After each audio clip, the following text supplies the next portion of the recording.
Today we'll talk about the chapters of a research paper or your thesis or dissertation.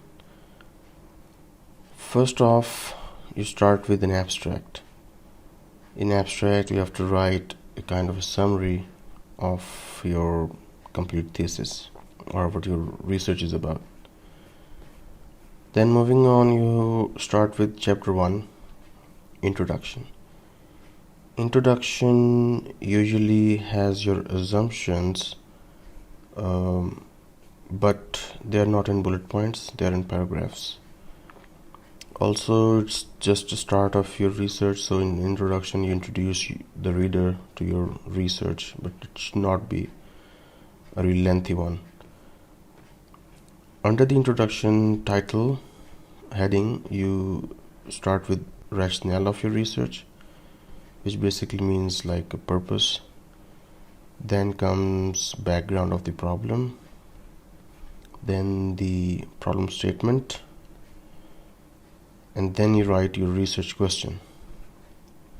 This research question must also be written in the first page of your thesis, where you have written your thesis advisor name. So again, you write research question here. Then comes the theoretical frameworks. Whatever the theoretical frameworks you have according to research question, you write them there, write them here. Then after all the theoretical frameworks, then comes the chapter 2. Chapter 2 starts with literature review. Then again, you can make your theoretical frameworks or the headings under this. And after chapter 2, it's a lengthy one because it's all the literature you have been reading. Then comes limitation and gaps of literature. What did you find, what you didn't find, you write them here. And then discussion of literature. Discussion means kind of a summary of major findings. And after that comes the turn of, I wrote researchers' advice to art facilitators. It was according to my research question. But after that comes the conclusion. Conclusion, you have to take one side, or if it's descriptive or comparative, you don't have to take any side if you're talking in favor or against of anything. Implications of future research, further research or future research.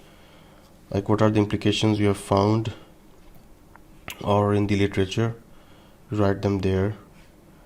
Then comes the chapter 3, methodology, what is your research design and procedure. You write the technical details if it's a research documentary like mine or whatever it is. You write the questionnaire. You write the criteria of selecting the participants of your interviews and what do you expect from the interviews, timeline of the interviews, data collection technique, data collection edit procedure. Then you may also write the names of the participants. And after that, what will they answer? You can also give a hint to the reader, what are you expecting. Then after that, you may write your literature reviews, literatures, the authors and the publication dates here in the methodology. Then limitation of the study. Now here you have to write the limitation that what according to your topic, what the limitation was in the interviews or into interviews and the literature, what possibility, or I can give you my example because I don't know what's. So I was working with the online, teaching online classes versus with physical classroom. So my limitation was the experience that the teachers would not experience that much. Everything was new for them. So computers, telephones, internet access, depending upon the many factors. So this was the limitation of my study. Then ethical considerations, you can write that all the interviews conducted were with the consent of the participants.